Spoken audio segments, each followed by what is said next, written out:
Commandant Ilunga, mais quel honneur et privilège vous me faites de venir sur le plateau de Zoom aujourd'hui. Ah, je ne sais pas quoi dire, je ne sais même pas par où commencer. Parce qu'une personne comme vous, vous avez alors un cursus tellement éloquent qu'on risque de s'envoler. Carrément, si ce n'est pas le cas de le dire. Alors, commandant Ilunga, il faut rappeler, vous êtes un ancien pilote de ligne, pilote de l'aviation civile. Vous avez à votre actif une cinquantaine d'années dans l'aviation. Et je précise, plus de 20 000 heures. Et je précise encore, sans aucun crash. Et je précise encore, le tout premier à avoir piloté le fameux Douglas, McDonnell Douglas, le DC-10. Et en Afrique, à l'époque, vous étiez les premiers à piloter le fameux DC-10. Exact. Alors ça, c'était pour planter le décor. Mais expliquez-nous un peu, commandant Ilunga. Vous êtes sorti d'où, comme ça? Vous veniez d'où? De quelle planète êtes-vous débarqué pour vous retrouver alors dans cet univers de l'aviation civile? Comment est-ce que tout ça commence? Que vous venez d'où? Vous êtes né où? Vous avez grandi comment? Votre école? Expliquez-nous un peu cette partie-là, brièvement. Comment ça a commencé? En tout cas, merci beaucoup pour les grands éloges que vous me faites. Mais avant d'entrer dans cette vie que vous voulez entendre maintenant, je voudrais d'abord présenter tous mes hommages à tous nos frères et sœurs qui sont des Congolais ou des étrangers que nous avons pilotés dans ce pays, et spécialement ceux qui sont morts ou qui continuent à mourir à l'est du pays, et d'autres bien sûr qui sont morts au nord, au sud, au centre et à l'ouest de notre pays ici. Je leur rends hommage, je pense à eux, sans que je puisse venir ici vanter d'abord les exploits de ce que nous avons fait. D'accord. Et en même temps aussi, je voudrais rendre hommage à tous mes frères et sœurs pilotes ou hôtesses de l'air ou commis de bord, de ma compagnie dans laquelle j'ai volé, d'abord qui est Air Congo, devenu Air Zaïre, ensuite LAC, et d'autres, bien sûr, sont morts normalement, mais il y a d'autres qui sont morts pendant les entraînements en vol, parce que ma compagnie n'a jamais connu de crash, disons, avec passagers, mais avec les jeunes pilotes pendant nos entraînements, et ils nous ont quittés parce qu'ils ont voulu quand même donner leur vie pour la survie et la réussite de notre compagnie nationale. Sur ce, bien sûr, je reviens maintenant à vous parler bien sûr, de moi, je suis. Comme vous avez dit, je m'appelle Ilunga Mikanda Île-Défense, qui était mon nom de baptême. Et je suis né, bien sûr, à Kambove, au Katanga. Et j'ai fait des études comme tout le monde, donc d'abord maternelle, primaire, puis secondaire, gréco-latine. Et ensuite, je suis venu pour aller à l'université. Malheureusement, je n'ai pas pu arriver à temps pour rejoindre mon université ici à Kinshasa, compte tenu des situations de l'époque en 60, qui m'avaient un peu bloqué. C'était quoi, si on peut un peu savoir, quelle situation? C'est après l'indépendance. Ah, d'accord. Après l'indépendance, il y a eu vraiment des troubles. Il y a eu pratiquement des... sécession katangaises et tout ça. Bon, tout ça, ça a beaucoup vraiment influencé nos études pour nous qui étions à l'époque au Katanga. Ça fait qu'il avait fallu quitter vite le Katanga et se retrouver ici à Kinshasa. D'accord. En plein milieu des études universitaires, d'où il fallait attendre. Donc vous êtes arrivé ici à Kinshasa, à Léopoldville à l'époque, malgré vous? Malgré moi. Ah ouais. Je ne m'attendais pas. C'est un ami qui m'a fait dire que non, il y a un avion de l'ONU qui monte. Ok. Allez, je t'amène, et voilà comment je suis arrivé ici. Ah d'accord. Et j'ai atterri sur 11e rue là-bas. À Limité. Comme tout le monde à Limité. Oui. Comme n'importe quel réfugié. Et c'est de là que ma vie a commencé. Je devais maintenant commencer à savoir comment il fallait m'en sortir. Donc, avant que vous continuiez, c'est-à-dire que c'est par un pur coup de hasard. Oui. Mais sinon, alors, avant que vous nous donniez votre entrée dans l'aviation, si ce n'était pas l'aviation, vous-même, que seriez-vous devenu? Qu'auriez-vous fait comme études? Vous qui avez fait les gréco-latines, vous auriez souhaité devenir quoi? Des gréco-latines, normalement, ce que nous rêvions en ce moment-là, c'était devenir des professeurs. Hein, de quelque chose, soit Oui. Des professeurs de latin grec ou de français. C'est pas la médecine qui était Oui. le domaine pratiquement réservé pour les gens de gréco-latine. Et c'était ça auquel moi j'ai pensé. D'accord. Mais arrivé Loin ici, de vous de penser au pilotage, à l'aviation. j'étais loin de penser au pilotage. Ok. Mais Wow. c'est dans ce camp-là, de l'IMT, quand je suis arrivé, j'ai trouvé des amis qui venaient déjà de Lubumbashi depuis longtemps avant moi. D'accord. Des anciens. Des anciens. Il y avait ceux qui avaient fait les écoles pédagogiques de l'époque, qui étaient des enseignants d'ailleurs. Il y en a un que je le vois en train de faire le métier des commis de bord. Là, qui était là. Il était là. Commis de bord. Je le voyais bien habillé, puis ils allaient au boulot, ils revenaient le soir. Finalement, entre nous, on commence à partager. Et ils me disent ce qu'ils faisaient. Approchez votre micro, s'il vous Oui. plaît. Approchez, voilà. Alors, ils me disent à peu près ce qu'ils faisaient comme boulot. Alors, j'étais finalement intéressé. Et j'ai dit, bon, en attendant que je puisse aller à l'université, pourquoi ne pas tenter de faire comme eux? Ok. Voilà. J'ai demandé les conditions, ils m'ont donné les conditions. Et comme par hasard, Air Congo, qui venait de recevoir des choses de Sabena, hein, comment je peux dire même, c'est-à-dire la Sabena cédait, hein, donc ces avoirs qu'il avait à la nouvelle compagnie Air Congo qui venait d'être créée. Ah, Sabena cédait ses avoirs à la nouvelle compagnie Air Congo, Air Congo, qui vient d'être créée. qui venait d'être créée en 61. 61. Et moi, je suis là en 62. Waouh! Et on avait déjà commencé à recruter des élèves, pas seulement des candidats plutôt pour travailler dans tous les domaines techniques, commercial, juridique et consort, y compris hôtesse de l'air et commis de bord. Donc il y avait déjà un petit groupe avant moi.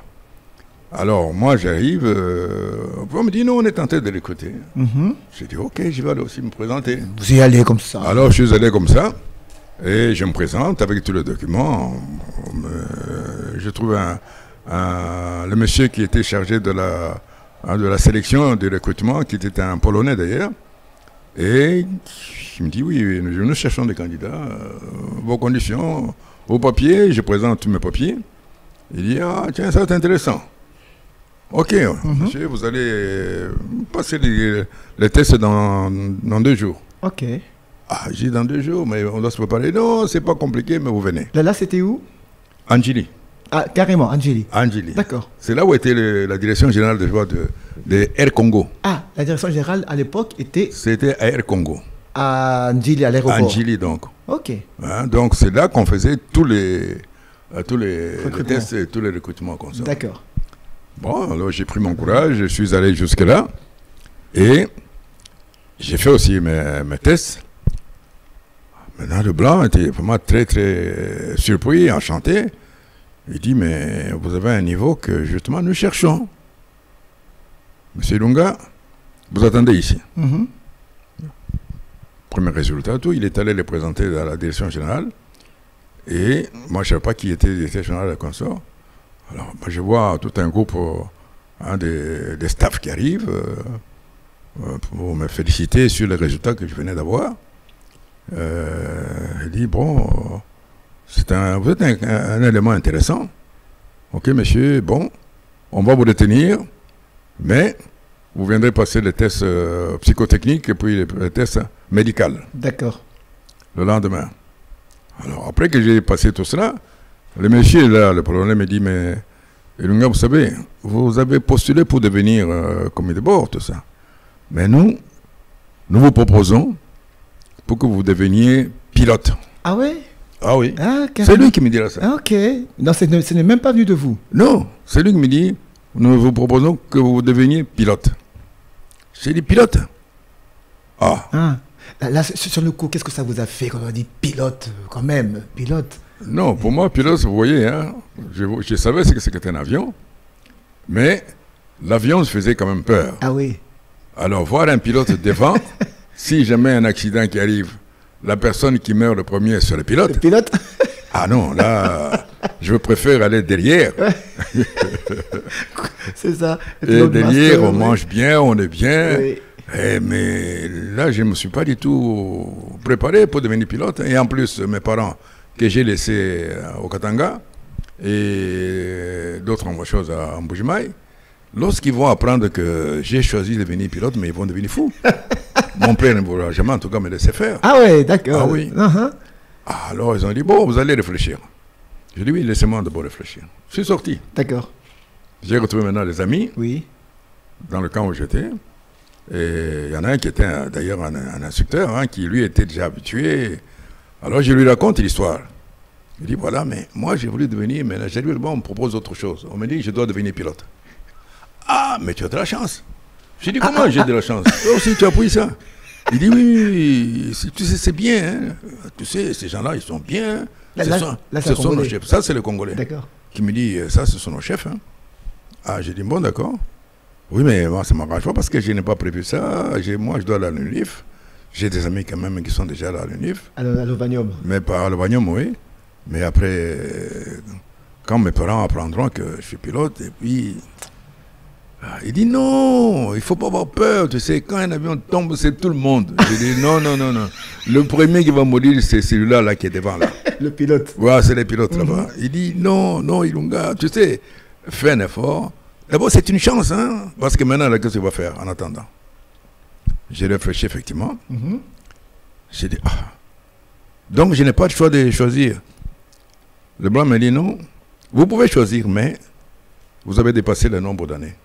Parce que pour devenir commis de bord, il fallait 4 ans. Ok. Post-primaire. Uh-huh.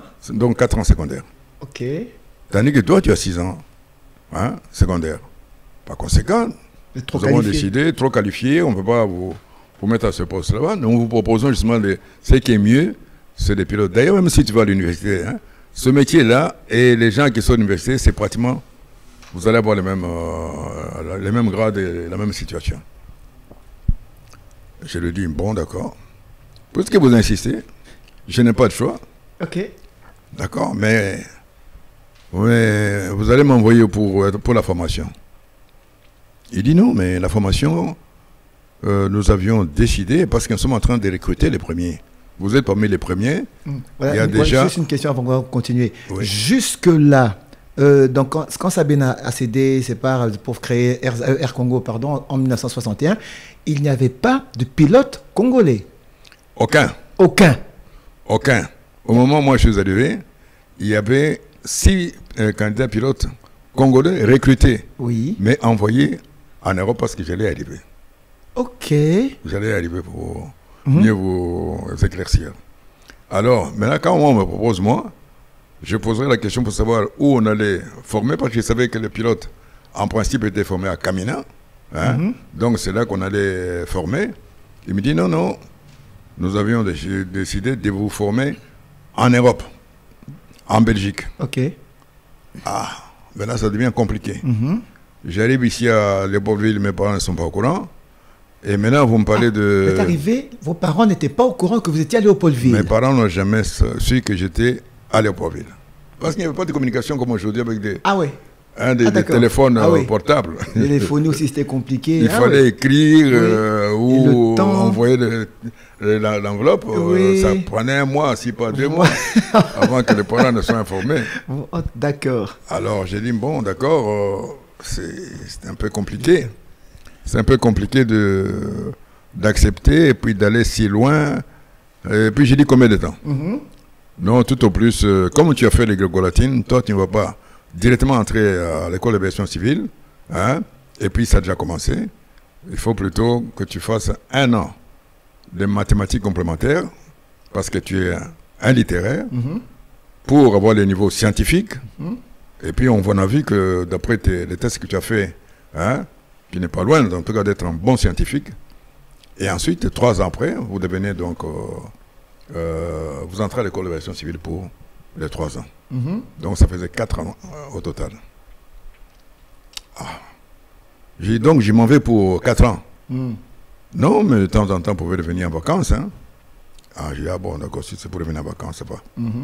Bon, je sors, avant de lui donner le OK, je me mets sur le balcon, je vois les avions qui arrivent, puis je vois un Boeing 707 de la Savannah qui se pointe, et je vois le pilote, commandant de bord.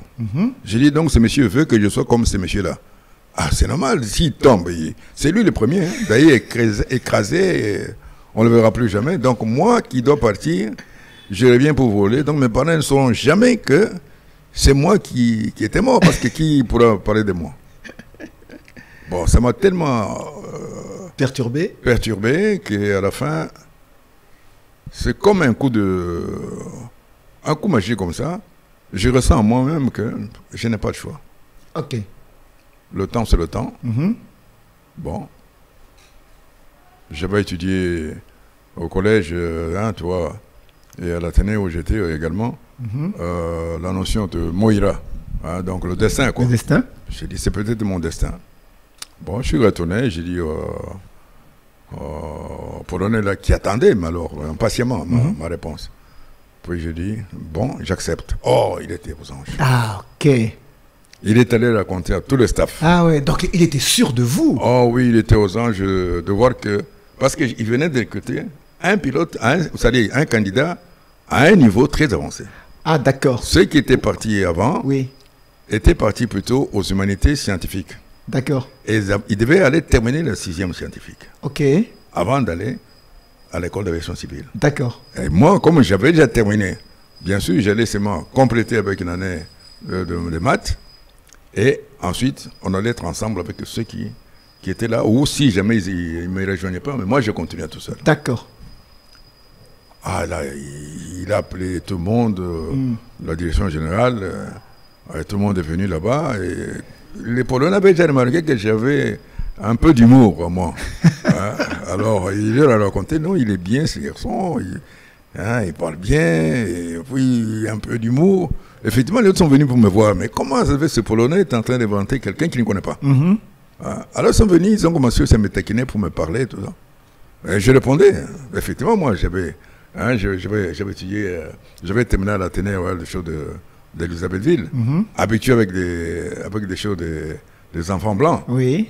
Donc moi, j'ai blagué avec eux à tout. Tu sais comment ça va quand on est avec les expatriés. Et ça fait qu'ils ont dit non, il est bon. Donc lui, il peut aller. Non. Alors j'ai passé l'examen médical. Le test psychotechnique. Tout était parfait. Ok. Mais voyez. Voilà comment, maintenant, j'ai été recruté et j'ai envoyé en Belgique. Waouh! C'est comme ça que je suis arrivé en Belgique. Donc d'une façon toute fortuite, c'était même pas dans vos calculs. Ce n'était pas mon rêve comme tel. Voilà. Tu vois, c'était un destin. Le destin s'est pointé devant vous. Qui m'a emporté. Et j'étais là devant l'inévitable. Voilà. Et effectivement, même en arrivant en Europe. Là, vous êtes parti. Et vous êtes parti après combien de temps? Quand vous avez dit oui, j'accepte. Quand je m'étais présenté, c'était pratiquement au mois de février. Et j'étais en Europe au mois d'août. Ah, donc 62. Environ 5 ou 6 mois, oui. 6 mois, le temps de rester ici, de faire des formalités qu'on sort. Même d'ailleurs, quand je suis parti, je ne savais pas, on m'a réveillé le matin pour dire, on a entendu ton nom là-bas, on est en train de te chercher à l'aéroport parce que tu dois prendre ton avion pour partir. J'ai dit, comment je prends mon avion pour partir? Oui, on a entendu à la radio, alors on répétait tout le temps à la radio. Oui, mais on répétait mon nom tout le temps à la radio. Alors j'ai entendu finalement mon grand frère qui était là, enfin mon cousin qui était là, chez qui je suis resté à un moment donné. Allez, il m'a embarqué et il m'a déposé à l'aéroport, on m'attendait là-bas. Oh, mais ça fait 3 jours qu'on te cherche. Ah oui? Oui, pour te donner les papiers et tout ça. J'ai dit, non, mais je n'étais pas au courant. Mais tu vois, c'était pas comme aujourd'hui où on a des téléphones. On peut te rappeler là-bas. Si on ne t'a pas au téléphone, il faut que tu passes à l'endroit où on t'attend, qu'on te donne maintenant tes nouvelles, et ensuite, maintenant, tu pars. Ah bon, heureusement, je suis arrivé pile à l'heure. Donc, c'était presque 2 heures avant que l'avion ne puisse partir. Donc, je suis arrivé pendant les formalités. Et là, on m'a présenté quelqu'un d'autre qui, lui, venait d'être recruté à Kananga. Oui. Lui, il était un scientifique pur qui avait fait les études scientifiques à l'Athénée de Kananga. On dit, voilà, c'est votre collègue avec qui vous allez partir. Et c'était qui? Jean Bosco Mamba. Jean Bosco Mamba. Mamba. C'était son nom, oui. Ah, bon, c'est salué, lui aussi il m'a salué. Bon, on nous a présenté l'un l'autre. Bon, on a fait connaissance, Oui. toi, en tant que bon commandant, en tant que plutôt pilote, tous les deux, disons, futur pilote. On s'est dit, bon, on va essayer de faire un effort. On dit, moi, je ne suis jamais arrivé en Europe. L'autre, il dit, moi non plus. Hein. Bon, à bord, on est entré. Et on a fait tout le voyage sur lequel on devait maintenant admirer la nature. Oui. Tu vois, la forêt équatoriale qu'on entendait. Et puis le désert du Sahara. Et puis on voit la mer Méditerranée. Ah, ce sont les Alpes. Et puis l'Europe, c'est encore vert, hein, tout ça. Oui, comme on étudiait à l'école. Hein. Pour moi, c'était vraiment un rêve, quoi. Oui. Et ensuite, on atterrit à Bruxelles vers le 19h, 20h. Il y avait encore du soleil. Ok, c'est en plein été. J'ai dit, mais chez nous, il fait noir, non? Il dit, non, ici, c'est l'été. Oui. Ah oui, on a entendu parler de l'été. L'été, l'hiver. Il dit, oui, c'est jusque 22 heures que le soleil... Ah bon, ça va. On nous a accueillis par une dame qui était là-bas. Hein, maintenant, il nous a dit, bon, vous allez d'abord vous habiller parce qu'il fait froid, vous risquez d'avoir froid. Et on est allé nous déposer là où étaient les 6 autres qui étaient là avant nous. D'accord. Oui. Et on dit, vous allez vous reposer. C'était pratiquement, je crois, un vendredi comme ça. Et on nous a laissé nous reposer jusqu'à lundi. Le temps maintenant de partager avec les autres, ils commencent à nous montrer. Enfin, ça, ce sont des détails. Hein. Mais l'idée était là, que voilà comment je suis arrivé en Europe. En Europe. Et le lundi, on nous a donné maintenant le programme. Sabena. Maintenant, d'aller d'abord à Saint-Hubert pour aller faire le vol à voile. C'est là qu'on teste pour voir si vraiment vous serez en mesure de supporter un avion en l'air. D'accord. Parce que les planeurs, ce sont des avions sans moteur. Oui. Hein?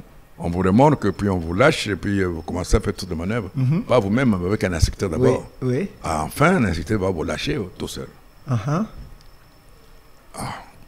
Et puis après, on a dit, dès que vous avez fini avec le vol à voile, si vous êtes bon, on vous envoie maintenant à Neuchâtel, où il y a une section scientifique qui d'habitude passe là-bas avec tous les élèves qui terminent le littéraire. Ils passent là-bas lorsqu'ils veulent devenir soit ingénieurs ou soit pilotes. Et ils vont terminer avec une formation scientifique. D'accord. Et j'ai ce programme. Et je vous sais que j'ai fait tous ces programmes. Et me voilà aujourd'hui. Vous avez fait les 4 ans, comme c'était requis. Oui. D'accord. Et les 4 ans, vous étiez revenu au pays entre-temps? Comment ça s'était passé pour vos parents? Comment est-ce qu'ils ont appris ça? Votre famille? On venait de temps en temps. On est venu, je crois, 2 fois. Puis on est retourné terminé. Et je dois préciser, parce que souvent quand on dit je suis le premier, oui, les 6 autres que j'ai rencontrés là-bas, voilà. Sur les 6 autres, il n'en est resté qu'un seul. Actuellement? Donc à la fin de leurs études. Ah, dans leur promotion. Ouais, il y en a un qui est resté, plus moi, maintenant ça faisait 2. D'accord, et c'était qui? On nous a combinés, c'était le commandant Diasolo. Simon Diasolo. Simon Diasolo. Ah. Alors on nous a réunis tous les deux. Alors il s'est fait que parmi les 2, Simon est plus jeune que moi. Oui. Alors moi je suis l'aîné. Et suivant maintenant la liste de seniorité chez les pilotes, oui. Celui qui est né avant est le premier, il est le senior. D'accord. Voilà pourquoi je suis moi le numéro 1. Et Simon c'est le numéro 2. Et pourtant tous les deux, nous sommes les premiers à avoir terminé. D'accord. C'est ça la notion du premier. Oui. On n'est pas différents. Oui. On a fait les mêmes études en même temps. Ok. Mais si je suis le doyen, c'est parce que je suis né avant Simon. D'accord.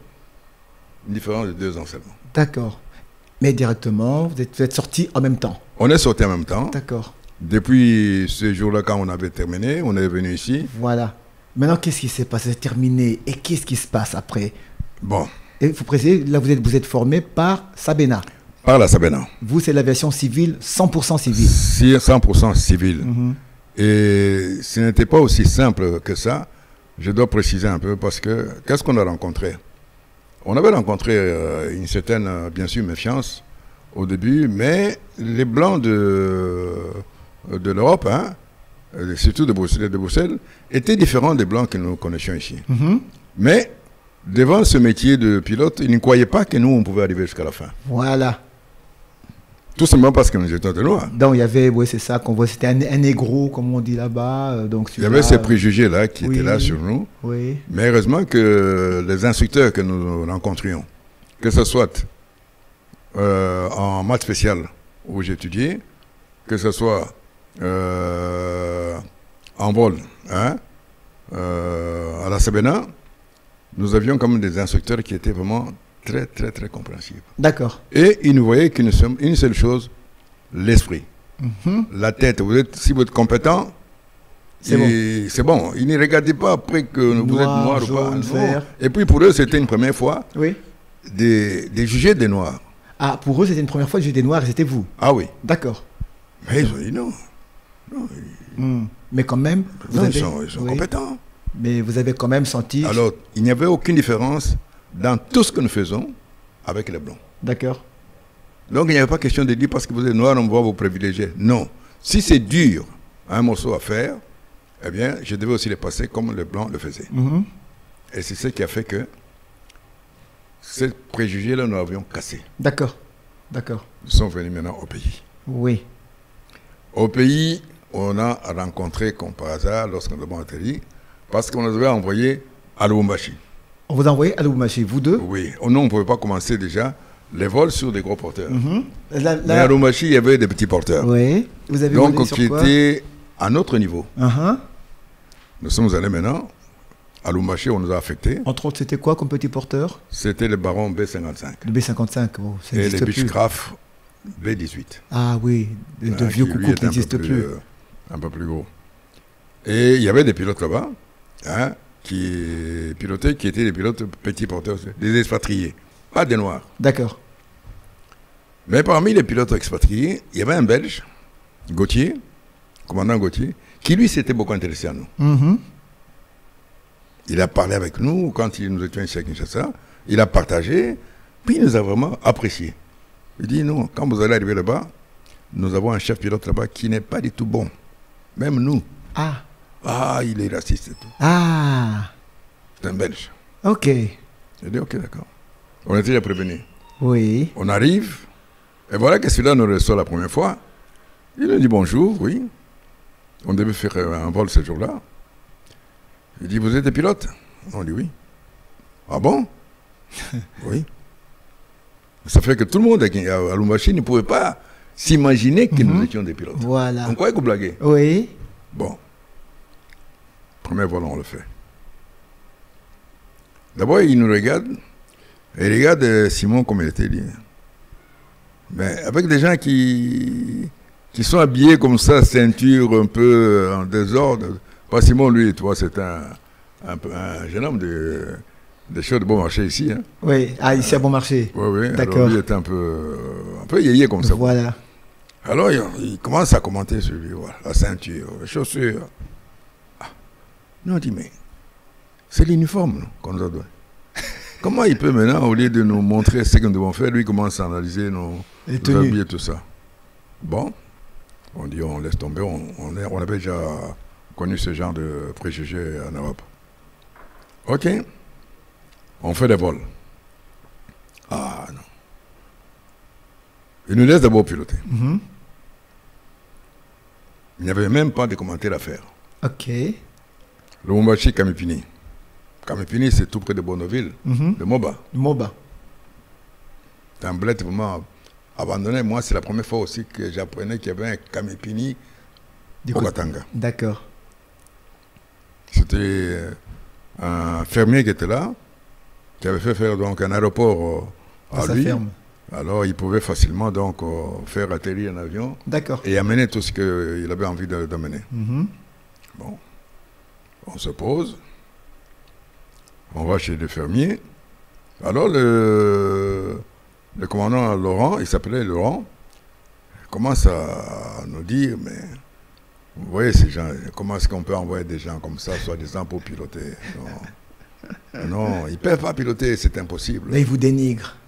Alors, il nous a tellement dénigré que M. Desmarques, c'est lui, le Belge, donc le fermier. Oui. Il dit non, commandant Laurent. Mais j'étais à bord avec toi. C'est lui qui pilotait. Mais en quoi tu les reproches? Parce que s'ils étaient mauvais, s'ils ont mal piloté, tu allais au moins faire la remarque à bord. Maintenant, nos atterrissons ici, ils ont dit très bien. Et tu commences à les dénigrer. Oui. Non, on ne fait pas ça. Il dit non, il ne faut pas rêver. Nous ne pourrons pas de toute façon piloter. Maintenant, on était choqués. Simon et moi, on était choqués. Je me suis dit, bon, d'accord. S'il en est ainsi, ça commence bien. Nous ne pensons pas que nous irons loin. Oui, oui, oui. Et on termine, on retourne. M. Demarque nous dit, ne faites pas attention à tout ce qu'il fait. Faites votre boulot. D'accord. Nous on dit, ok. Nous avons redécollé. Nous sommes retournés à Kinshasa. Alors le monsieur ne faisait que dire du mal. Au lieu de nous faire des remarques sur le travail que nous faisons, hein, pour que nous puissions savoir que nous avons fait telle ou telle erreur, non. Lui, tout ce qu'il voyait, c'est la peau noire. Ok. Bon, lorsqu'on est arrivé à Lubumbashi, on n'a rien dit. On a supporté. La deuxième fois aussi, il nous prend et il recommence encore son cinéma. D'accord. Alors moi, j'ai dit à Simon, écoute, si on continue avec ce blanc ici, hein, on risque d'avoir des crashs un jour. Le mieux, c'est de refuser. Entre-temps, on causait avec les autres camarades blancs, hein, les expatriés qui étaient là avec nous. Et aussi, ne l'aimaient pas du tout. Alors, ils nous disaient, mais écoutez, vous avez peut-être le droit de demander qu'on le fasse partie. Parmi nous ici, il y a des chefs pilotes qu'on peut prendre pour former. Nous, on dit, oui, c'est vrai. Mais nous sommes venus à Lubumbashi, pourquoi faire?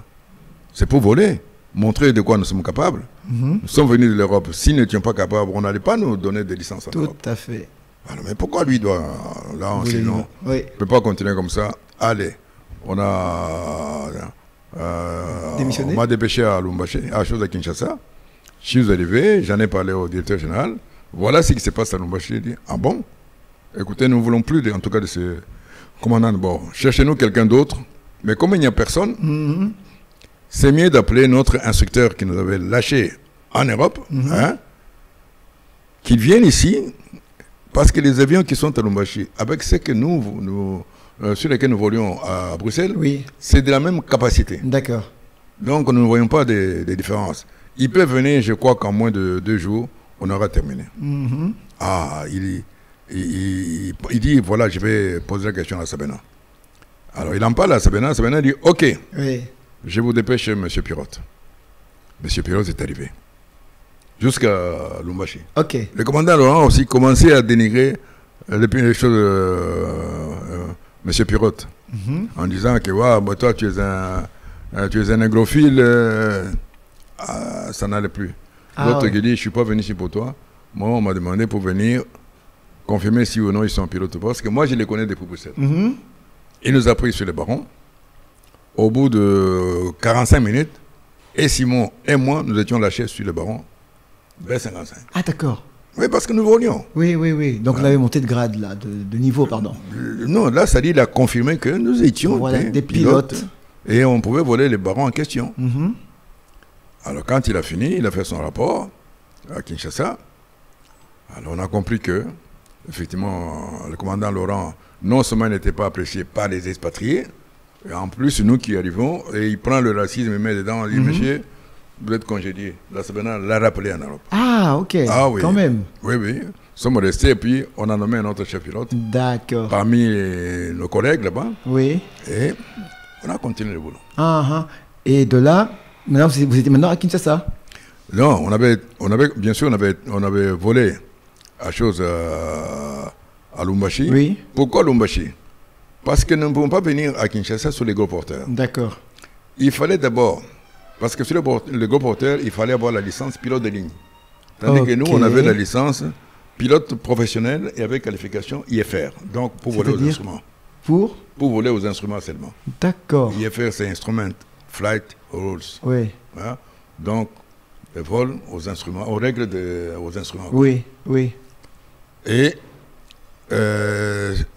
sur l'entrefaite,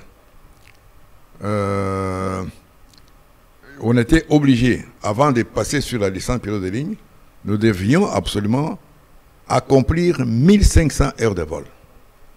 Ok. Avant d'aller présenter maintenant la licence pilote de ligne, c'est-à-dire et théorique et pratique. D'accord, d'accord. En pratique, de toute façon, il n'y avait pas tellement de grandes différences. En pratique, ce qu'il fallait faire, c'est seulement maintenant voler sur un gros porteur. Oui, oui. Mais si vous avez 1500 heures de vol, vous passez le show de test théorique, vous réussissez, vous avez votre licence pilote de ligne. D'accord. Mais maintenant, il sera confirmé lorsque vous serez maintenant sur un gros porteur et vous serez lâché sur le gros porteur. Alors là, on vous donne la qualification complète. Ah, d'accord. Et vous, de ce côté-là, vous êtes démarqué? Nous sommes au petit porteur. Oui. Nous sommes en train de voler. J'enchaîne parce que tu allais beaucoup me poser certaines questions, mais je les devance. Pendant que nous sommes au petit porteur, on nous avait autorisé maintenant de voler à travers toute la République. Ah, avec petit porteur. Avec le petit porteur. D'accord. Et excusez-moi, là c'est déjà Air Congo. C'est le Congo. D'accord. Toujours le Congo. Ok. Et nous sommes en 66 à ce moment-là. D'accord. Parce que nous sommes rentrés ici le 1er mars 66. Ok. Quand nous avions signé le contrat. Oui. Avec le Congo, on nous a envoyés à Lubumbashi. Alors à ce moment-là, nous volions sur ces petits avions pour essayer d'atteindre les 1500 heures de vol. Avec autorisation d'aller partout. D'accord. Dans tout, uniquement dans la République du Zaïre. Dans tout le réseau domestique. Dans tout le réseau domestique. Et même pas de mes réseaux domestiques, partout. Il n'y avait pas encore de réseaux à ce moment-là. Ah. Mais il y avait les réseaux petits porteurs. Ok. Alors nous, on allait même dans des petits coins, les coins. Et Mobutu aussi faisait aussi, sur un autre avion petit porteur, lui, il allait, tu vois, inspecter ses troupes aussi dans toutes les régions. Oui. Et c'est comme ça que nous avions d'abord rencontré un jour ici à Kinshasa des conseillers Mobutu, ou ses ministres, notamment Kamanda et Bongoma Jacques. On s'est fait des connaissances et on leur expliquait que nous étions des pilotes. Nous étions à Lubumbashi, de temps en temps on venait à Kinshasa pour déposer les avions afin de faire des inspections. D'accord. Alors, c'est comme ça que nous sommes ici. Ah bon? Non, ils n'ont rien dit à Mobutu. Alors ils voulaient aussi croire. Voilà qu'un jour, Mobutu est en train de se balader avec d'ailleurs sa délégation. Ils arrivent en Mbujimai. Nous aussi, nous venons de Lubumbashi. Oui. On se balade et puis on arrive en Mbujimai. Oui.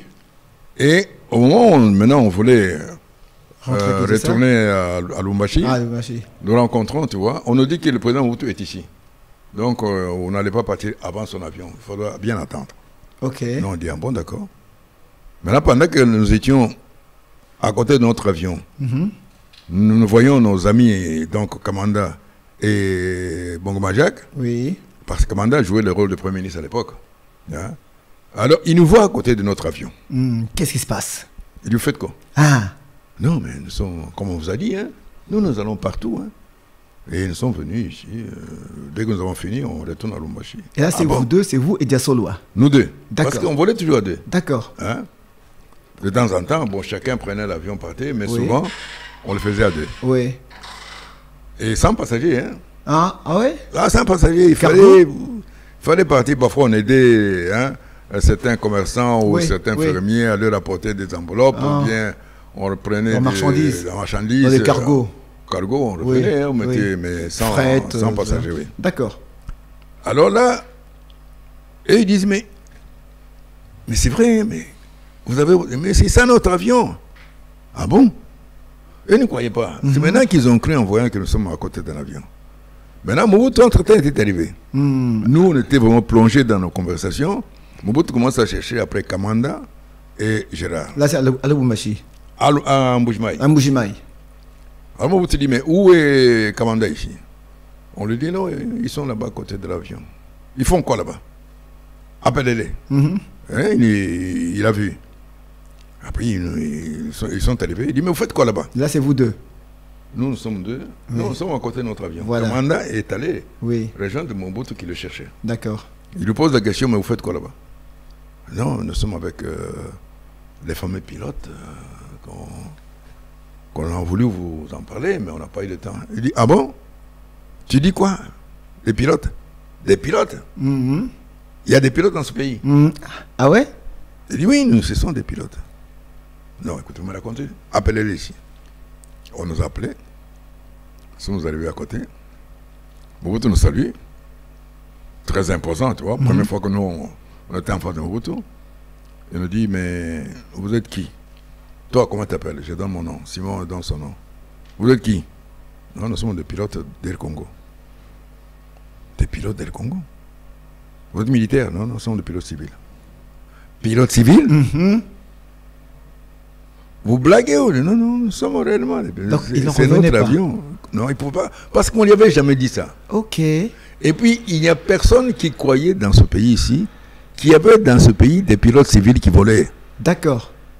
Ceux qui nous voyaient avec cet avion à l'intérieur, hein, Oui. dans des petites pistes où nous atterrissions, non, eux, ils rêvaient, ils disaient, non, il y a des sorciers, il y a des martiens qui... Il y a Parce un que- mystique là, On a vu, on dirait des noirs, on dirait des blancs, on ne comprend pas. mais c'est pas clair. Donc tout le monde de toi ne comprenait pas. Alors quand nous arrivions et nous parlions avec eux, il n'y a que les chefs d'escale. Les chefs d'escale seuls acceptaient et comprenaient parce qu'ils savaient ça. Et ils savaient que la direction générale avait pris l'engagement de former des chefs des agents à tous les niveaux, y compris dans les opérations. Ah, Mobutu qui dit non. Moi, je suis président de la République et il y a des pilotes dans ce pays ici mais je ne suis pas au courant. Donc, on me cache des choses ici. Ok. Bon, vous allez où? Non, il dit non, on va à Lumbashi. Vous venez d'où? Nous venons de Lumbashi. Oh! Ah. Et vous faites quoi?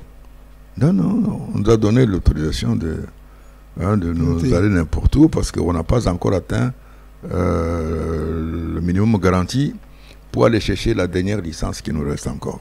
Ok. Nous n'avons qu'une licence telle. Maintenant, il nous reste la licence pilote de ligne. Et nous devons faire 1500 heures de vol. 1500 heures de vol. Mais tout ça, tu vois, Mobutu aussi commençait à prendre du nouveau. Il dit, ah bon? Et vous prenez un carburant comme ça, vous les dépensez. Ouais, nous sommes autorisés. C'est la compagnie qui nous donne. Ah! Il y a des choses dans ce pays. Hein. Beaucoup, ils ont dingue. Bon, d'accord, on ne va pas perdre beaucoup de temps parce que moi aussi, je dois aller à Lumbashi. Puisque vous allez à Lumbashi, vous me précédez. Vous allez m'attendre là-bas. Ok. Vous m'attendez sur le tarmac. D'accord. Ordre de Mobutu. On dit à vos ordres, mon général. Les autres vont dans leur avion. Il dit, vous pouvez partir avant. Puisque vous allez m'attendre. On dit, ok, ça va. J'ai dit, on va leur montrer. Hein. On va faire une démonstration là. Comment à l'armée, hein, avec une acrobatie. L'avion, donc, vous avez fait des loopings. Vous avez On a fait un peu une petite démonstration. Ok. D'abord, on a mis les moteurs. Tout le monde était étonné. Pas tout le monde voyait pour la première fois que c'est vrai. Des noirs. Un avion, à l'intérieur, il y a deux noirs. Deux noirs qui Et sont... on était encore des jeunes. Hein. Ah oui, il faut le préciser. Ah, c'était des jeunes. Hein. Là, vous n'aviez pas 40 ans. Oh, 24 ans. Waouh. On avait 24 ans. Ok. Ah. Alors nous, dès qu'on a tourné, on a taxi, on était en bout de piste, on a Waouh. décollé. Take off. Hein? Là, c'est moi qui volais derrière à ce moment-là. Parce que Simon venait de voler. Il a fait lui Lumbashi et Mbujima, alors moi j'ai fait le retour. Et j'ai fait une acrobatie. Tu vois, décoller, et puis revenir pratiquement en rase-monte, Oui. et balancer les ailes direct sur Lumbashi. Ok. Mobutu a vu et tout le monde a applaudi. Ah, Mobutu a dit non, Non. je n'ai pas encore vu ça. Je ne crois pas que c'est eux qui font ça. Ouais. Bon, nous avons fait notre atterrissage à Lumbashi. Une heure après, Mobutu est arrivé. Il voit l'avion. Et nous étions à côté. Il dit, mais Bangouko? Ah non, non, non, vous me les appelez. On nous appelait, nous sommes arrivés. Il nous a encore donné la main. Il dit, mais Mibali, je ne croyais pas. Ah! Vous faites ça combien de temps? Nous on dit non, il n'y a pas longtemps, il y a presque un an que nous sommes ici. Et combien? Oui, presque un an. Mobutu ne pouvait pas comprendre qu'on lui ait caché la présence des pilotes civils dans son pays. Ok. Il dit, bon, vous allez vous laisser, on reste à l'hôtel Léo 2. Bon, vous laissez là-bas. Hein, et on verra quoi. Bon, nous, on est partis. Nous, on croyait qu'il allait nous donner un petit... Une enveloppe. Ah non, mais rien. On allait laisser à l'hôtel. D'accord. Quand on était à l'hôtel, 2 heures après, on voit Jacques Bongoma qui arrive, son conseil économique. Il dit, j'ai un message pour vous. Ah bon? Mobutu est très content. Vous l'avez impressionné. Il a décidé, comme il a besoin d'avion, vous allez avec nous demain à Cologie. Vous allez précéder pour nous attendre là-bas. Pas avec lui. Non, non, non, non. Vous deux, comme vous avez fait là-bas. Bon, ça va. Nous, on a compris. Hein. Que personne, de toute façon, n'acceptait pas encore à ce moment-là d'être dans un avion béca noir. Donc, en fait, si je comprends bien, c'est que Mobutu, jusque-là, n'était pas convaincu d'entrer, de monter dans le même avion que vous. Des Noirs. Des Noirs. Pour la première fois. Oui. Malgré les acrobaties que nous avons fait là. Il avait douté, là. Il dit non, non, non, malgré tout, mais bon. On prend des précautions. Voilà. Ça, c'est très important. Parce que, pour nous, hein, bien sûr, ça nous affectait, mais nous ne voulions pas en tenir compte. Voilà, il fallait prouver. Comme pour dire nous sommes des Noirs. Non, nous étions des pilotes en pointe. La peau, là, ça ne nous regardait pas. Nous savions ce que nous faisions. Et le lendemain, nous sommes arrivés, nous avons pris notre avion. Cologie, Mobutu est revenu après. Il nous a trouvés encore à Cologie. Parce que chaque fois que maintenant il est arrivé, c'était chercher d'abord l'avion de ces deux petits-là. Ok. Et il a vu l'avion. Et il nous voit, appelez-les ici. Oui. Nous arrivons à côté, il dit, vous commencez à me convaincre. Ok. Bon. Vous voyez ma voiture? La deuxième voiture qui vient après moi, là, hein, doit être la vôtre. J'ai donné des instructions au gouverneur ici. Il doit vous donner une voiture qui me suit moi. Avec vous? Oui. Ok, dans le cortège présidentiel. Dans le cortège présidentiel. D'accord. Donc il y avait la voiture Mobutu, et ensuite maintenant, c'était vous. Notre voiture à nous, et puis maintenant c'est ministre. Waouh! Il nous a fait vraiment l'honneur. Hein. Ok. Ok. C'est moi et moi, nous étions Ragayadi, le Quinquet. Oui. On dit enfin, tous oui. Hein. Oui, oui, oui, oui. Donc, ok. Comment ça? Et nous sommes allés à l'hôtel Impala. Et là, il y avait des cérémonies et tout. Mobutu était là. On a mangé d'ailleurs avec lui et tous ses ministres. Hein. Et puis, le même jour, on n'avait pas dormi à Cologie. Hein. On devait rentrer à Lumbashi. Il nous a encore renvoyé à Lumbashi comme avant. Hein. Mais cette fois-là, il dit, vous ne partez pas seul. Je vous donne des gens. Vous voyez, les tests commencent à venir. Ok, il y a un rapprochement. Alors les gars, parmi cette délégation, il dit, 6 personnes, dans cet avion, il n'y a que 6 personnes. 6 personnes peuvent rentrer dans cet avion-là. Avec eux, vous partez. Ok. Personne ne le voulait. Personne ne le voulait. Personne ne voulait monter avec vous. Mais, Jacques Bongoma et d'autres comme le président Sangara, hein, l'administrateur Essandja, d'Air Congo, et on dit, mais enfin, si nous refusons alors que ce sont nos pilotes à nous, oui. Non, nous devons être à bord. Alors Sangara est venu, Essandja est venu, et Jacques Bongoma est venu, ça faisait 3. Et parmi les administratifs encore qui hésitaient, Mobutu dit Bomboko, Kotanagati. Et Bomboko a commencé à trembler. Bomboko. Trembler. Il dit, vous entrez là-dedans. Bon. Et puis il y avait encore aussi 2 autres que je ne me souviens pas, sinon dans mon livre, je crois, les noms peuvent apparaître. D'accord. Et ils sont venus avec nous. Bomboko est monté malgré lui. Ils sont malgré eux, ils sont montés. D'accord. Mais quand on a décollé, mais je t'assure, oui. Je crois que chacun faisait son dernier chapelet. Mais il faisait tellement beau, hein, qu'on ne voulait pas aller à très haute altitude. Nous avons gardé l'altitude assez basse. D'accord. De façon à leur montrer, comme je connaissais très bien le parcours entre Jadoville et Lumbashi. Oui. Alors moi, j'étais en train de leur dire, vous voyez, ça c'est le chemin de fer. Ça c'est la ville le village de Luisha. Ça c'est Kapoloé. Ça, c'est chez la Tembo, ça, ainsi de suite. Hein. Alors, ça, c'est Kipushi, vous voyez, regardez des bambous, vous voyez la cheminée de Lumbashi. Ah, il dit, mais c'est pas vrai. Et à ce moment-là, on n'avait pas de GPS. Ah, c'est ça, oui. C'était avec les cartes. Mais comment nous connaissions maintenant, nous, voilà. cette route-là, pratiquement par cœur, oui. ils ne nous voyaient pas avec les cartes. Hein, nous savions qu'on a pris tel cap à la boussole. Nous sommes sur la bonne route. Hein, même la route de Likasi, d'écologie Likasi, ça se voyait. Non, ils n'ont pas compris. Jusqu'au moment où, maintenant, on a fait un atterrissage, mais en douceur. Ok. En douceur. Là, ça les a convaincus. Ah. Parce qu'ils croyaient qu'on était toujours en l'air, alors qu'on était au sol. Ah, d'accord. Et je leur ai dit, non, nous sommes au sol. Non, comment non? Nous sommes au sol, je suis en train de tourner.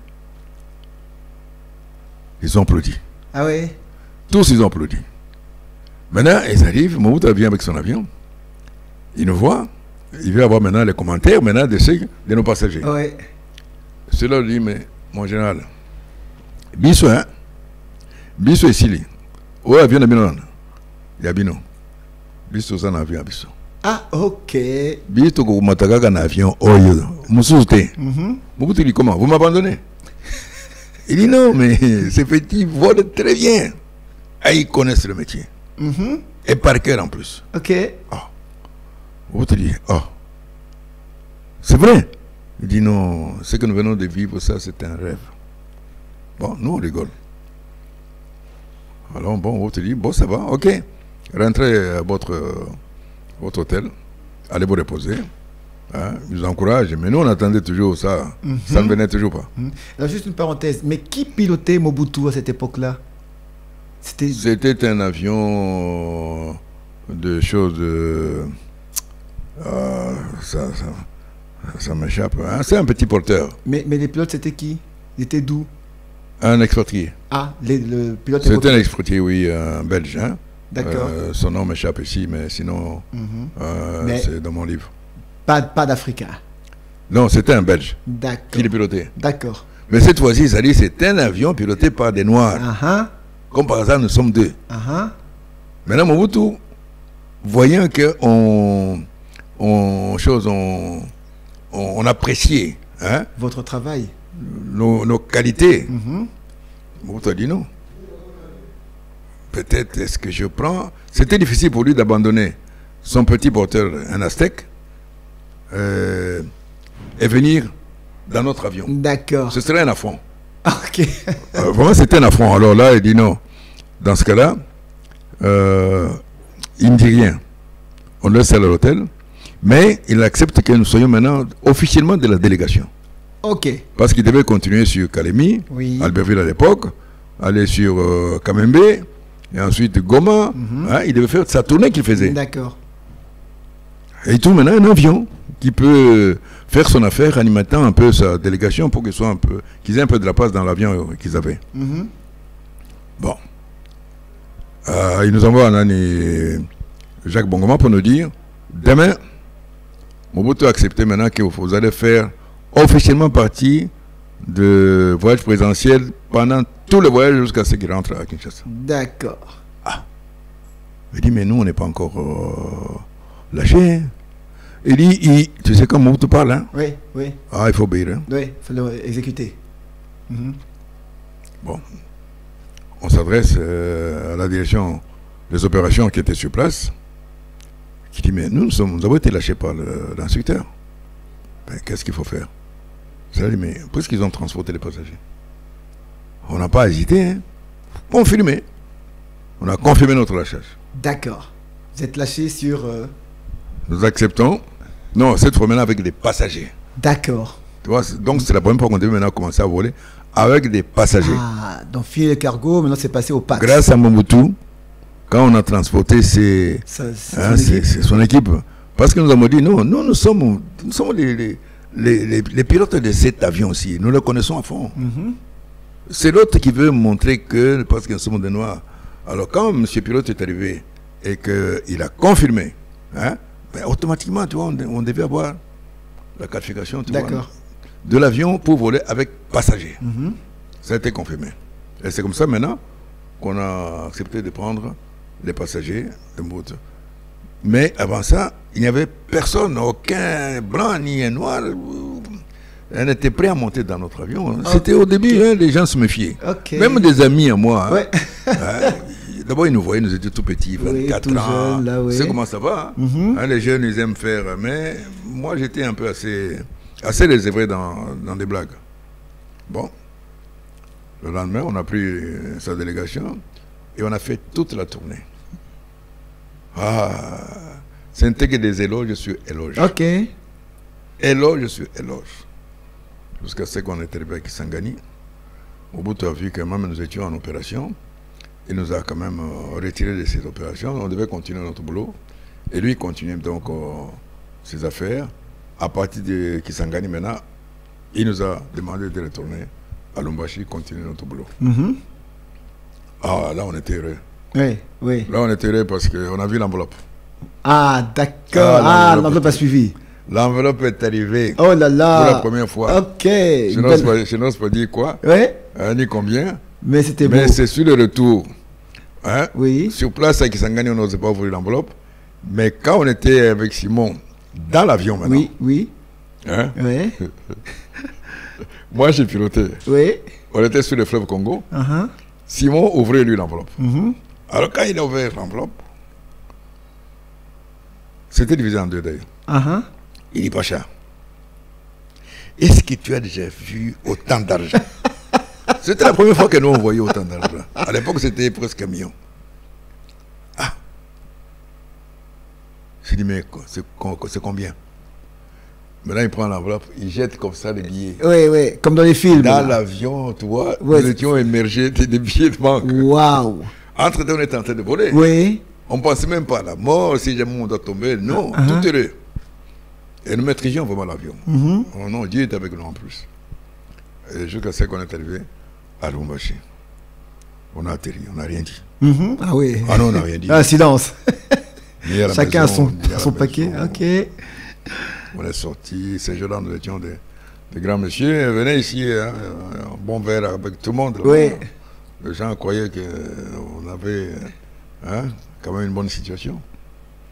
Et notre ami Gauthier, qui était là, le commandant Petit Porteur aussi, on l'appelait. On était à boire vraiment, mais non, on s'est réjoui. Et notre carrière a commencé là. Ah, ok. Ok. Et là, le déclic est parti de là. Alors, juste une parenthèse. Oui. Pourquoi est-ce qu'on vous surnommé Pacha? Ah, c'est encore une histoire. Toujours Simon. Diasolo. Oui, ouais. Simon. On était tellement, toi, liés, qu'on était comme des frères, parce qu'on était tout le temps ensemble. Le micro. Et nous étions au restaurant un jour. Moi, souvent, je venais à l'école, je n'habitais pas loin de l'école. Simon, lui, venait, toi, de Bruxelles. Mais moi, j'étais la chose à Villevort, qui n'était pas loin de Grimbergen, qui était notre centre de formation. Et quand j'étais sur la route en train d'attendre mon bus, souvent, il y avait toujours des Belges, donc femmes ou jeunes qui passaient, mais quand ils voyaient un noir debout, il y en a qui étaient curieux, ils disaient, un noir. Alors, ils me voyaient en train de faire l'autostop. Alors, souvent, ils s'arrêtaient même sans que j'ai fait l'autostop. Et souvent, c'était toujours des femmes ou des filles, des jeunes filles. Et qui disent, vous allez où? Je dis, non, je vais à Grimbergen, au centre. À Grimbergen, oui, c'est ma route, je vais en Anvers. Ok, vous pouvez monter. Bon, on hésitait un peu, parce qu'à l'époque, on se disait, chez nous, il y a eu des massacres, vous montez comme ça. On ne sait jamais. Alors que ce n'est pas un avion, plutôt un bus Sabena. Ah non. Bon, j'ai monté quand même. Alors, pendant les jours de trajet, c'était pour entendre comment vous parlez français, comment vous êtes, on vous observait et tout, jusqu'au centre. Alors du centre, on me déposait. Tout le monde me voyait en train de descendre d'une voiture, bon, avec c'est une femme ou c'est une jeune fille qui me déposait. Bon, j'allais tout droit au restaurant, parce que j'arrivais toujours aux heures de restaurant. Et Simon était déjà là parce qu'il venait par bus de la Sabena. Alors, la chef la chef, disons, serveuse de choses de restaurant, nous connaissait nous tous. Et nous deux, elle nous aimait beaucoup parce que nous étions quand même des êtres spéciaux, quoi. Oui. Et nous parlions beaucoup, nous blaguions beaucoup d'ailleurs. Alors moi, j'ai entré, j'ai ma démarche à moi. Alors chaque fois qu'elle me regardait, entrer, il dit, ah, voilà, ce gars-là, comment il arrive à son aise, hein, il se croit chez le roi, hein, mais vraiment comme un vrai pacha. Hein. Ah ah. Alors tout le monde a rigolé. Oui. Bon, Simon a entendu le mot pacha. Ah, absolument, c'est un vrai pacha. Ah, d'accord. Lui, il a contenu autrement, comme il me connaissait. Hein. Oui. Et il dit non, ça c'est des noms qui lui conviennent. Oui, oui, oui. Et c'est à partir de ce moment-là que Simon a fait répandre mon nom, Pacha. Pacha. Oui. On se rend Pacha. Et il m'appelait partout Pacha. À l'école, tout le monde m'appelait Pacha. À cause de cette dame qui a dit Pacha. Parce que le lendemain, ça continuait. On me déposait toujours par des jeunes filles. Mais moi, je ne demandais pas. Oui. Hein, je n'avais aucune relation avec... moi, c'était l'autostop. Et comme c'était sur la route, il nous déposait à l'entrée du centre. Et de là, je marchais à pied jusqu'au centre. Voilà le mot Pacha. Ok. Pacha. Alors, Pacha, dites-nous maintenant. De là, maintenant, vous rentrez à Lubumbashi, vous avez reçu votre belle enveloppe, vous devenez de jeunes, petits, grands monsieur. Et qu'est-ce qui s'est passé après, maintenant? Vous êtes resté sur ce type d'appareil? Vous avez continué à voler sur ces petits appareils? Ou alors il y a une évolution? Non, il y a Air Congo, comment c'est l'évolution de Air Congo? Comment ça s'est passé? Nous étions toujours Air Congo. Mobutu était très très fier. Hein? Mobutu commençait aussi à nous réquisitionner.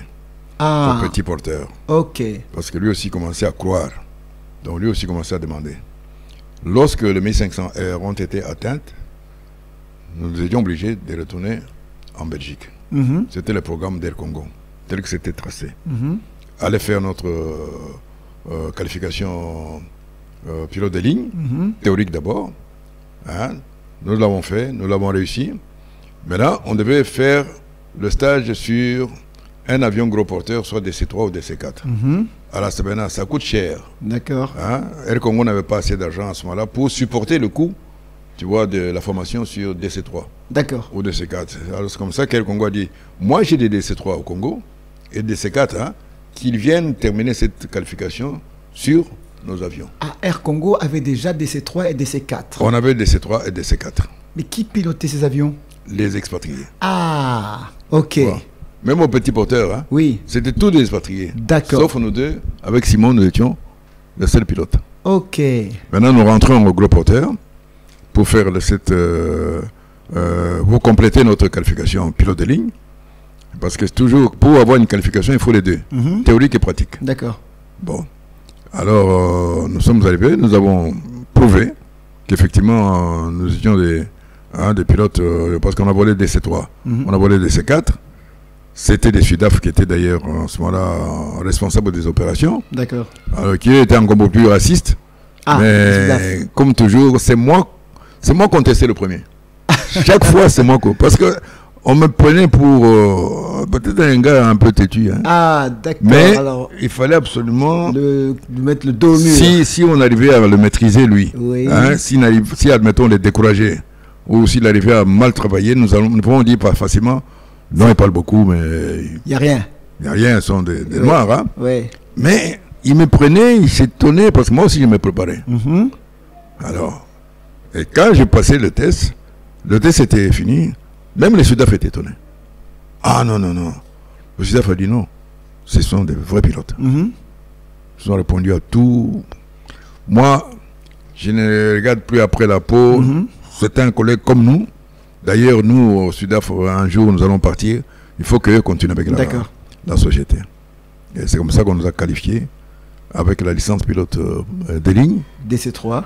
DC-3. Et DC-4. Et DC-4. DC-3, c'est le fameux Dakota. Ah oui, Dakota. Hein, on a volé sur ces deux avions. Et c'est là, maintenant, qu'on était reparti. Ok. Mais on n'est pas resté longtemps sur DC-4 parce que la compagnie venait de vendre le DC-4. Air Congo. Air Congo. Le DC-4. Nous étions encore toujours Air Congo. Oui, oui. Ils venaient de vendre les choses de DC-4. Et pour quelle raison? Parce qu'il voulait rendre la compagnie, disons, beaucoup plus... pour renouveler. Pour renouveler, hein, c'est-à-dire les C4 étaient dépassés. Ah, d'accord. Hein, les avions de nouvelle génération commençaient à venir. À ce moment-là, toi, c'était les Fokker. Oui. Alors, la compagnie avait décidé de commander au moins 10 ou 15 avions Fokker. D'accord. Et il fallait que nous passions maintenant sur les Fokker. Ok. Et abandonner les C4. Ah. Tu vois. D'accord. Et nous fûmes choisis d'ailleurs parmi toujours les autres membres d'équipage. Nous deux avec Simon. On devait aller toujours le duo. Ah oui. Waouh. Et Mobutu était tout fier d'apprendre que nous... Parce qu'on lui disait que de toute façon, des C4, effectivement, comme on vous le dit, Monsieur le Président, il vaut mieux abandonner.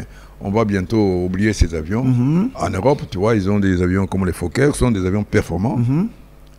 Si on les a chez nous, puis on pourra voler un peu à très haute altitude. Voilà. Et puis c'est pressurisé à l'intérieur, c'est bien aéré par rapport au DC4.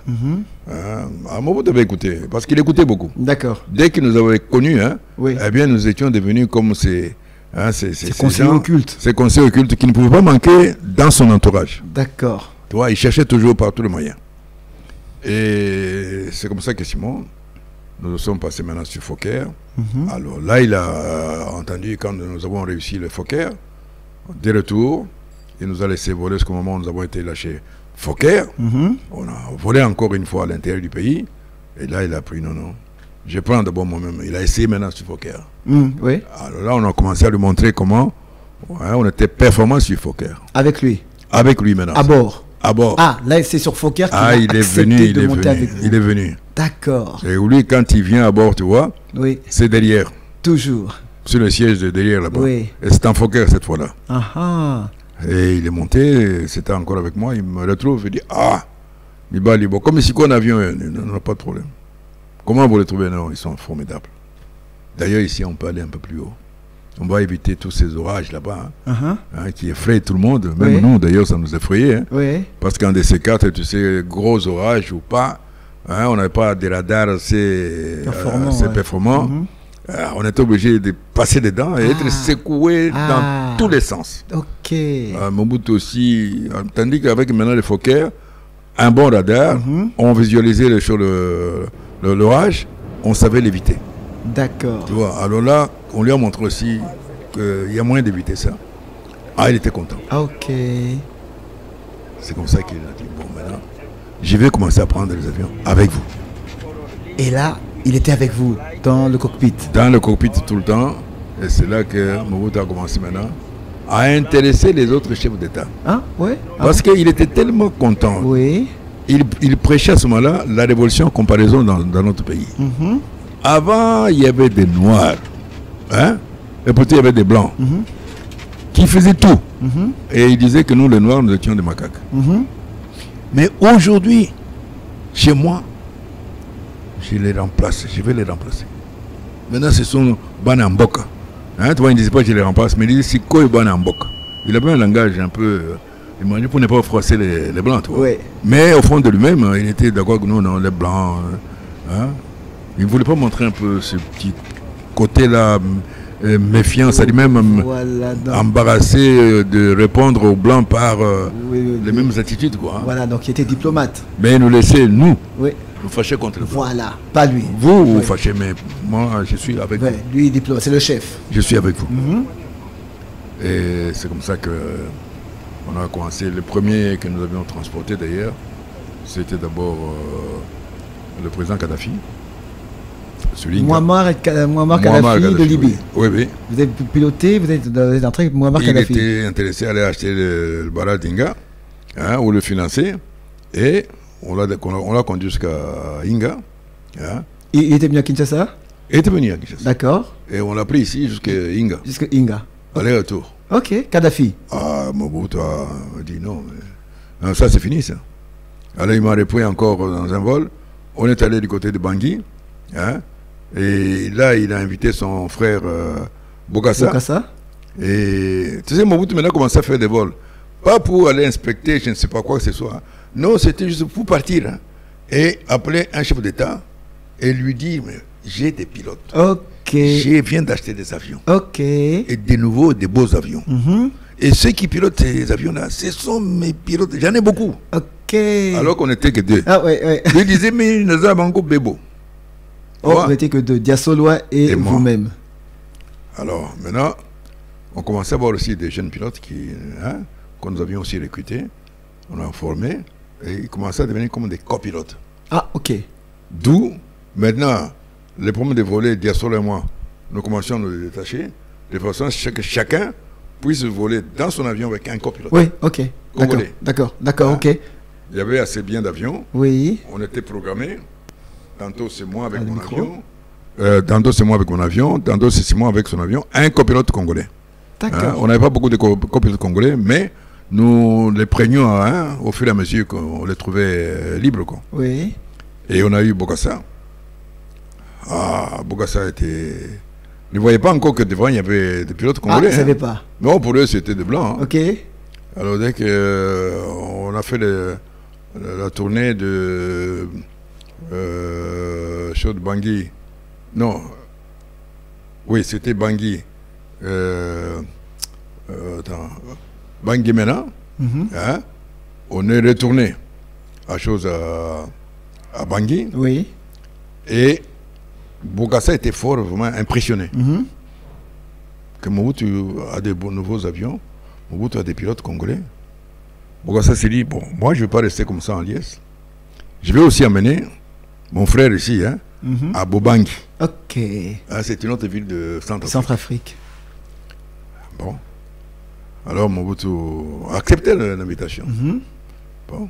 Nous voilà embarqués sur Bobangi.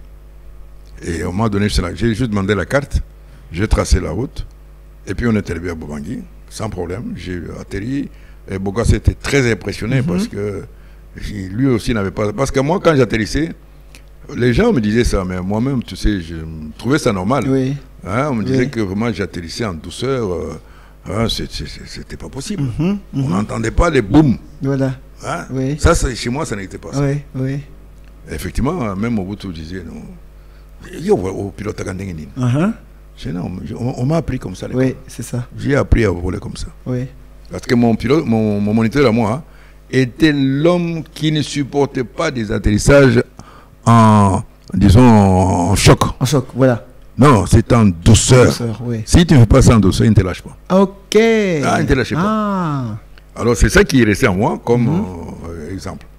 Et même Simon, quand il m'avait rejoint dans mon équipe, parce qu'avant il était dans une autre équipe, on l'avait remis. Mais mon moniteur, le grondait toujours, m'a dit, chez moi ici, non seulement tu dois savoir porter la cravate, bien habillé, il faut atterrir en douceur, et ensuite on ne pilote pas comme vous pilotez en prenant, tu vois, les deux... Le manche à balai. Non, chez lui, c'est entre les pouces et l'index. Ah ouais? Entre les pouces et l'index. Les manches à balai comme ça? Comme ça, les manches à balai. Ok. Ah oui. Et puis tu manœuvrais. Comme un joystick, ouais. Ok. Donc, wow. Et quand il est arrivé, lui, c'était comme ça. Mais il a dit non, ça, il faut abandonner ça. D'abord, cravate, veste, chaussures bien cirées. Voilà, c'est ça un pilote. C'est ça un commandant de bord. Commencez par là. Ok. Et quand Simon est arrivé, j'ai dit, si tu vas souffrir, mon frère, tu vas souffrir. Avec pilote. Et effectivement, il a vu. Simon a changé d'office parce que lui, c'était comme... Débraillé, ouais. Non, il a changé. Parce que son moniteur, lui était manfoutiste. Bon, n'empêche que Bokassa a vu. Oui. On est retourné à Bangui. Nous étions les invités d'honneur chez Bokassa pour manger uniquement les deux commandants de bord. Non, j'avais le copilote à l'époque. Moi, c'est le commandant de bord. J'étais invité au palais. Au palais présidentiel. Présidentiel. Et là, tous les honneurs étaient pour les équipages congolais. Ok. Et jusqu'au moment d'ailleurs, parce qu'à partir du Fokker, le pays a changé de nom et il est passé de Congo à Zaïre. Zaïre. Et là, tout était lancé maintenant. Air Zaïre commença. Air Zaïre a commencé. Et Air Zaïre a commencé avec Fokker. Avec Fokker. Donc, maintenant Mobutu, comme il a vu qu'il pouvait venir sur ses avions et aller n'importe où, dans le pays comme à l'extérieur, il empruntait à chaque fois les Fokker. Maintenant, c'est dans le cockpit que nous commencions à parler avec Mobutu. Oui. Oui. On lui expliquait les difficultés qu'il y avait dans l'aviation. Oui. À l'époque, vraiment, c'était des vols, vraiment, mais on était des kamikazes. Ah oui. Ah oui, oui, oui. Ok. Tu sais, il n'y avait presque pas d'aide à la navigation. Il n'y avait pas deux. Aide à la navigation. Ok. Hein, donc, des instruments pour nous guider, quoi, au sol. Hein, on était toujours avec des cartes Oui. de navigation, C'était comme presque à vue les d'œil. militaires. Presque à vue d'œil, là. Hein, Presque à vue d'œil, comme ça, là. à vue. C'était des vols à vue. Mais il fallait être fort, hein, parce qu'il fallait tracer d'abord toutes ces routes. Hein, et en l'air, il faut bien regarder chaque fois dehors si vous êtes vraiment sur la bonne route. Si telle rivière, telle route se croise, ou bien le chemin de fer croise, ou telle montagne Ok. hein, qui a une telle forme, vous passez là au milieu ou à côté, là vous êtes sûr d'atteindre tel point Waouh. que vous allez atteindre. Et c'est comme ça que nous volions. Alors maintenant, Mobutu était dans ces cockpits, il était toujours intéressé. Ça fait que ça nous donnait le temps de bavarder. Tout en pilotant, Oui. et on bavardait, on lui expliquait ce qu'il fallait faire. Elle dit, ah bon, j'ai beaucoup à faire ici. Alors chaque fois qu'il retournait, il appelait ses ministres pour leur dire, voilà, non, nous devons moderniser absolument ce pays. C'est vrai, les routes, ça va prendre beaucoup de temps. Mais si nous avons des avions, il y a moyen vraiment de faire vite les choses pendant que vous arrangez les routes, même si ça vient 40 ans après. Mais au moins, hein, dans nos aéroports, si nous avons des aéroports et des avions, nos gens vont commencer vraiment à répondre facilement à ce que nous attendons d'eux. Et c'est comme ça que, après les Fokker, Mobutu a eu l'idée d'acheter des caravelles. Ah, Caravelle. Les caravelles sont Oui. arrivées. Hein? Donc ça c'est la réaction Oui, il y avait une réaction. qui, Oui, qui ont commencé. de chez Dassault. Parce qu'après les avions hélices sont passés en turboprop, Oui. hein, les Fokker, puis maintenant ces avions à réaction Voilà. chez Dassault. Il avait acheté Deux Fokker. Pardon, deux Caravelle. Caravelles. Nous sommes partis de nouveau sur Caravelle parce que à chaque fois il fallait se convertir. Oui. Là, vous êtes parti à Toulouse. Non, au lieu d'aller se former à Toulouse, hein, les Français sont venus sur place. Ah, ok. Les moniteurs sont venus sur place. Ils sont venus sur Ok. place. Ils nous ont appris sur place. Et comme les avions se volaient en ce moment-là pour être lâchés sur les avions, donc tout pouvait se faire ici, D'accord. à bord de nos avions où le carburant était payé par la compagnie. D'accord, oui. Oui. Tandis que si vous allez chez Toulouse, on allait vous faire payer et l'avion et le carburant, Oui. ça allait vous venir très très cher. Mais tout se faisait sur place. D'accord. Ah, les Français ont dit non, ils sont bons, on n'a rien à dire. C'est à ce moment-là qu'on a pris maintenant les mécaniciens, navigants, on n'en avait pas. Hein, c'était toujours des blancs. Ah, Flight Les Engineer. oui. D'accord. Mais nous sommes dit, mais nous avons des mécaniciens, nous, ici, qui sont très forts hein, Oui. sur le Fokker. On les a vus nous dépanner sur les caravelles, et plutôt les DC4, DC3. Mais tous ces mécaniciens, on peut les convertir.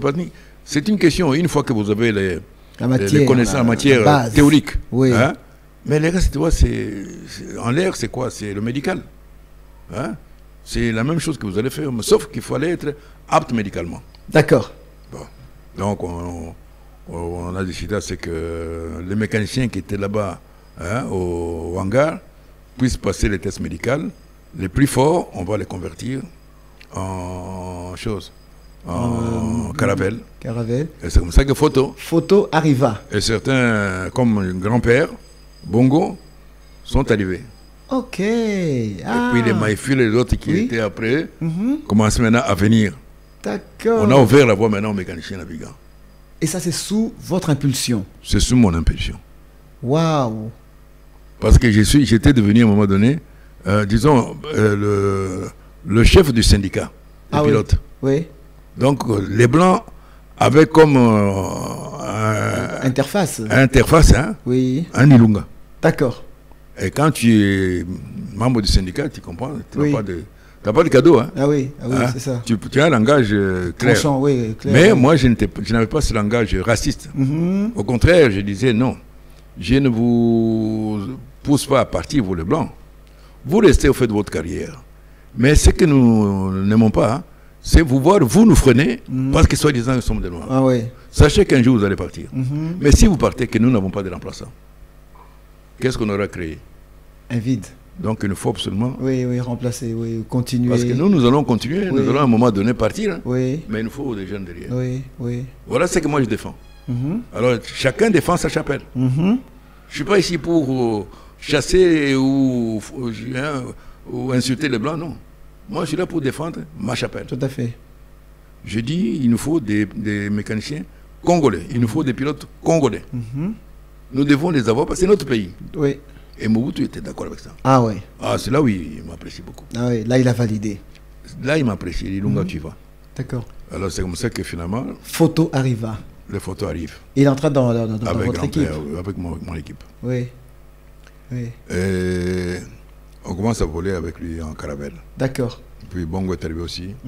On a complété maintenant les choses de l'équipage. Maïfoui là. Entre-temps, on avait déjà eu d'autres... Oui, Maïfoui aussi est arrivé sur la caravelle. Et nous avons maintenant commencé à entre-temps, former, tu vois, des jeunes Congolais, hein, notamment les Mukandila, les Kabeya, hein, qui arrivaient avec des Banampana aussi, qui commençaient à voler maintenant sur Fokker, et sur Caravelle également. À chaque fois maintenant que nous montions, nous n'étions pas beaucoup de commandants de bord, il n'y avait que Diasolo et moi, et puis on a récupéré Lusamba, hein, et puis les autres maintenant c'était des copilotes. D'accord.